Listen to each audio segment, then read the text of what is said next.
Okay, in this, I want to talk about general light insight from history through the centuries and different cultures and empires. The whole notion about winning wars and winning the peace. It is this series about Egypt now. There were certain pharaohs that were very warlike and went out and conquered and got tribute and got money coming in and and then died.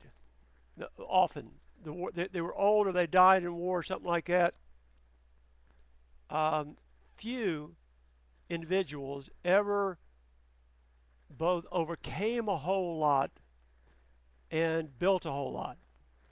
Few Caesars, I think Napoleon was one of the most outstanding ones. He conquered a whole lot and he built a whole lot. It's a very different skill set to, as an individual or as a society, to overcome the opposition and to prosper. And in a lot of ways, people have said, and it's worth looking at, that America is good at winning wars, but not good at winning peaces. We tend to squander the gains. We don't take good care. We have so much debt as a country, as individuals, consumer debt. A lot of pride. A high school dropout rate is horrible. Later on in my ministry, I'm going to talk about all of the different stats: divorce rate, depression, subscriptions to antidepressants, crime rates, prison recidivism. We are so naive about our conditions and in general, and we're so naive about what Christianity could say about it, has to say about it.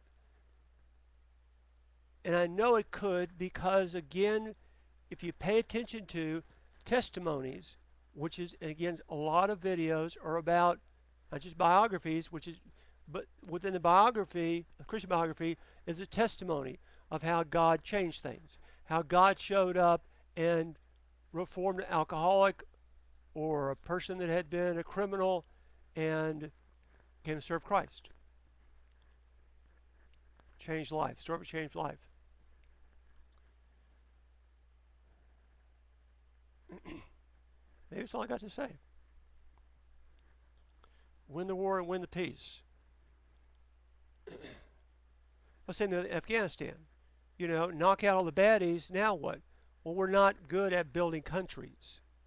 We're not. We're not building our own country. We're not.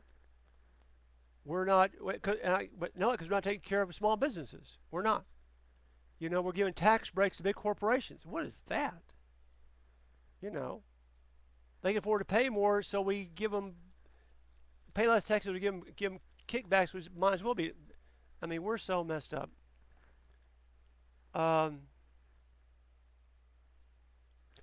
But we are in an era of relative and amazing prosperity, particularly when you compare it to all the other countries of all time.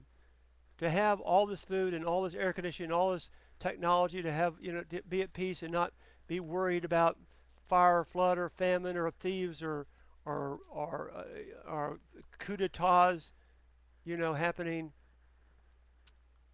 That's remarkable. But how are we doing really? Are we growing and maturing and stabilizing? Well, we're more commercial, but we're I'll get all that. That's worth considering. But again, history, world history through video, many different China, Japan, fascinating things. Korea, fascinating country. Oh my gosh, fascinating. So see ourselves in the light of that. Similarly to going on a short-term mission trip, go to Haiti, go to Ivory Coast, go to Guatemala for a week or two, come back, or watch 6 hours of DVDs from the library. Shake up your worldview. That's all.